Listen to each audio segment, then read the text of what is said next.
इस वक्त की बड़ी खबर आपको बता दें, पंजाब के भटिंडा से है ये बड़ी खबर, जहां पंजाब के भटिंडा में आर्मी एरिया को सील कर दिया गया है। आर्मी एरिया में फायरिंग से 4 लोगों की मौत होने की खबर मिल रही है। बड़ी खबर इस वक्त हम आपको बता रहे हैं, पंजाब के भटिंडा से ये बड़ा अपडेट है और इस पर पूरी जानकारी के लिए सीधा आपको लेकर चलते हैं एबीपी साझा के संपादक जगविंदर पटियाल के पास। जगविंदर, क्या है पूरी जानकारी? देखिए, अगर सुबह 4:30 से 5 बजे के बीच में बठिंडा के कंटोनमेंट एरिया में फायरिंग हुई है और ये जो अंदर ऑफिसर मेस है उसके पास फायरिंग हुई है। इस फायरिंग में 4 सैनिकों की मौत हुई बताई जा रही है, लेकिन आर्मी क्योंकि अभी कोई भी इंफॉर्मेशन बाहर साझा नहीं कर रही है, पुलिस का बड़ा बल वहां पर गया था लेकिन उसको भी अंदर जाने नहीं दिया गया और आर्मी ने कहा है कि वो अपने स्तर पर जांच कर रहे हैं। बड़ा सवाल ये है कि फायरिंग की किसने, क्या कोई बाहर से आदमी घुसे और उन्होंने फायरिंग की या आपस में फायरिंग हुई है जिसमें इन 4 लोगों की जान गई है, ये एक बड़ा सवाल बना हुआ है जिस पर आर्मी ने अभी कोई भी क्लैरिटी नहीं दी है। तो अभी तक की खबर ये है कि सुबह 4:30 से 5 के बीच में बठिंडा के कंटोनमेंट एरिया में फायरिंग हुई है और उसमें 4 जवानों की मौत बताई जा रही है। जीओमेस जो है उनका, उसके पास मेस के पास ये फायरिंग हुई है। फायरिंग किन के साथ हुई, क्या वो बाहर से कोई आदमी गया है, आपस में हुई है, इस बात को लेकर आर्मी ने अभी कुछ भी साफ नहीं किया है। जी जगविंदर, लेकिन एक चीज और आपसे समझना चाहेंगे, इस तरह की घटनाएं आमतौर पर सुबह सुबह के इस तरह की खबर आना, कई सारे दिमाग में चीजें चलना शुरू हो जाती हैं, क्योंकि इस तरह की घटनाएं हमने पहले भी देखी हैं। आर्मी कैंप्स जो हैं वो लगातार निशाने पर रहते हैं। किसी भी तरह का कोई अपडेट कहीं से मिल पा रहा हो या कुछ भी जानकारी कहीं से साझा की गई हो, पुलिस की तरफ से कुछ कहा गया हो, कोई आशंका?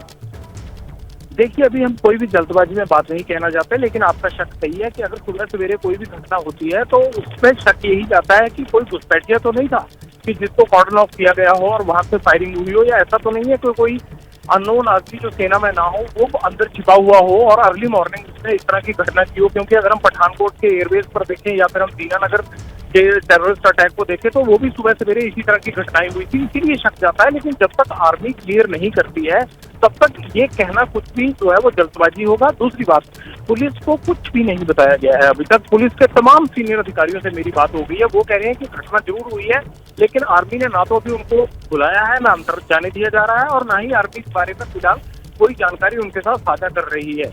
तो कुल मिलाकर हमें थोड़ा सा इंतजार करना होगा। मुझे लगता है कि सेना को ये बड़ी घटना है, बड़ा इंसिडेंट है, सेना को खुद साफ करना पड़ेगा कि आखिरकार कोई घुसपैठिया था जिसने ये फायरिंग की है। अगर वो घुसपैठिया था तो उसका क्या हश्र हुआ है, और अगर आपस में कोई फायरिंग हुई है तो उसकी वजह क्या थी जिसमें कि 4 जवानों की मौत हुई बताई जा रही है। बिल्कुल, जहाँ सूचना नहीं होती है वहाँ सवाल ज्यादा खड़े होते हैं। जगविंदर, एक चीज जानना चाह रहे हैं, इस पूरी घटना को सिलसिलेवार तरीके से एक बार बताएं। किस तरह का वो इलाका था, जो आर्मी इलाका है हम बात कर रहे हैं जिसको सील कर दिया गया, वो इलाका किस तरह का था और किस समय ये घटना हुई है, थोड़ा सिलसिलेवार बता पाएंगे दर्शकों को? देखिए, जब हम पटियाला से बठिंडा के हाईवे पर जाते हैं तो बठिंडा शहर आने से तकरीबन 8-10 किलोमीटर पहले ही बठिंडा का कंटोनमेंट एरिया शुरू हो जाता है। हाईवे के दोनों तरफ जो है वो सेना का जो है वो कैंप है, बड़े काफी तकरीबन 2-3-4 किलोमीटर एरिया में फैला हुआ ये कैंप है और ये हाईवे के दोनों तरफ है, इसीलिए कई बातों के लिए शक गहरा जाता है। और दूसरी बात यह है कि सुबह 4:30 से 5 बजे के बीच में जो बठिंडा कंटोनमेंट एरिया का मेस एरिया है, जहां पर ऑफिसर्स वगैरह या मेस में जो लोग रुकते हैं, उसके आसपास फायरिंग हुई है और उस फायरिंग के दौरान जो है वो 4 जवानों की मौत हुई बताई जा रही है। और ये चारों जवान कौन थे, क्या वहां ड्यूटी पर थे, क्या इन्होंने किसी को कॉर्डन ऑफ करने की जरूरत की, क्या इनमें आपस में झगड़ा हुआ या क्या कोई वहां रुका हुआ आदमी था उससे झगड़ा हुआ, इन तमाम सवालों पर अभी आर्मी ने कुछ भी साफ नहीं किया है। केवल इतना बताया जा रहा है कि कंटोनमेंट एरिया में फायरिंग हुई, 4:30 से 5 बजे के बीच में आज सुबह फायरिंग हुई है जिसमें 4 जवानों की मौत हो गई। जी जगविंदर, बहुत अहम हो जाता है समझना, खास करके उस इलाके को। भटिंडा की अगर बात करें तो किस तरह की दूरी है सीमा से, किस तरह से पहले मामले होते रहे, कुछ इसको लेकर अगर आप जानकारी दर्शकों के साथ साझा कर पाएं, क्योंकि सिक्योरिटी उस पूरे इलाके में, खास करके सीमावर्ती इलाके में तो बहुत टाइट है, लेकिन उसके बाद घुसपैठी हमने कई बार देखा है, चाहे ड्रोन के जरिए चाहे दूसरी तरीकों से सामान भी पहुंचाते रहे और घुसपैठ की भी कोशिश होती रही। देखिए, घुसना इतना आसान नहीं है, क्योंकि जितनी बार भी हमने देखा है वहाँ पे कंटोनमेंट एरिया कोई नया नहीं है, पुराना कंटोनमेंट एरिया, बहुत बड़े इलाके में फैला हुआ कंटोनमेंट एरिया। बाप वायर से पूरी तरह से बाहर जो है 12-15 फीट ऊंची जो है वो दीवार के ऊपर भी वायर लगाई गई है। लेकिन अगर घुसपैठ के लिए कहीं ना कहीं से कोई ना कोई अगर हुई होगी तो वो कोई ना कोई जगह निकाल लेते हैं। जहाँ तक आपने बात की कि कितनी दूर है भारत पाक की सीमा यहाँ से, तो वो काफी दूरी पर है, इतना आसान नहीं रहता है। लेकिन कोई अगर मॉड्यूल के जरिए ये काम करवाना चाहे तो वो हो भी सकता है। इस तरह की संभावनाओं से इनकार नहीं किया जा सकता, क्योंकि टारगेट लेने वाले तो जो है वो जगह तय करके आते हैं। लेकिन यहाँ से भारत पाक सीमा काफी दूरी पर है और अगर मान लीजिए कल को कोई इस तरह के हालात बनते हैं भारत पाक सीमा पर, तो जब बैकअप देना होता है, ये बैकअप के नजरिए से ही ये कंटोनमेंट एरिया बठिंडा में बनाया गया है। तो कुल मिलाकर जब तक सेना की तरफ से ये नहीं आ जाता है कि फायरिंग किन लोगों के बीच में हुई है और जवानों पर गोली चलाने वाला कौन आदमी है, तब तक ये सारे कयास हो सकते हैं। लेकिन ये बड़ी एक घटना है और इस तरह की घटना अमूमन किसी कंटोनमेंट एरिया में पंजाब के में हुई नहीं है।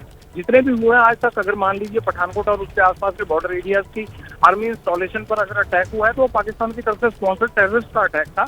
इस तरह की घटना कोई नहीं हुई है। मुझे लगता है कि आर्मी हेडक्वार्टर इस बारे में जल्दी कोई सफाई देगा, लेकिन ये दिल्ली से ही खबर आएगी कि आखिरकार हुआ क्या है, क्योंकि ये बताया जा रहा है कि दिल्ली मुख्यालय को सारी जानकारी पल पल की दी जा रही है। जी जगविंदर, एक चीज वो बहुत अहम है समझना, खासकर के दर्शकों के लिए भी, क्योंकि आर्मी कैंटोनमेंट का मामला है और जाहिर सी बात है जो मिलिट्री पुलिस है पहले वो अपने तौर पर इस पूरे मामले को देखेगी और उसके बाद अगर जरूरत पड़ती है तो जो लोकल पुलिस है उससे संपर्क किया जाएगा। इसी तरीके से पूरी कवायद आगे बढ़ेगी।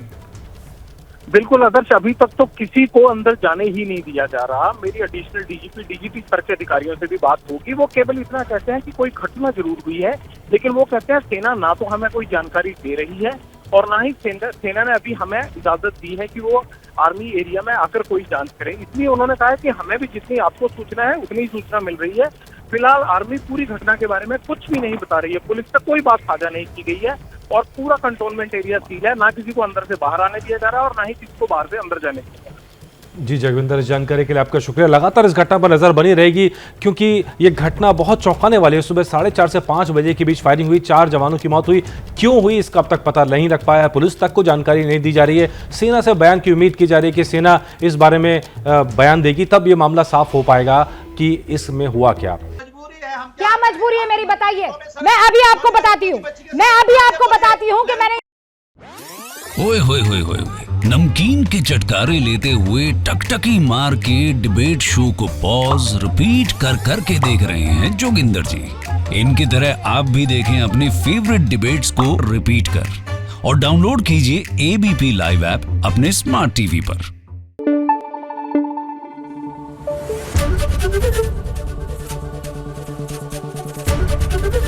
एबीपी न्यूज आपको रखे आगे।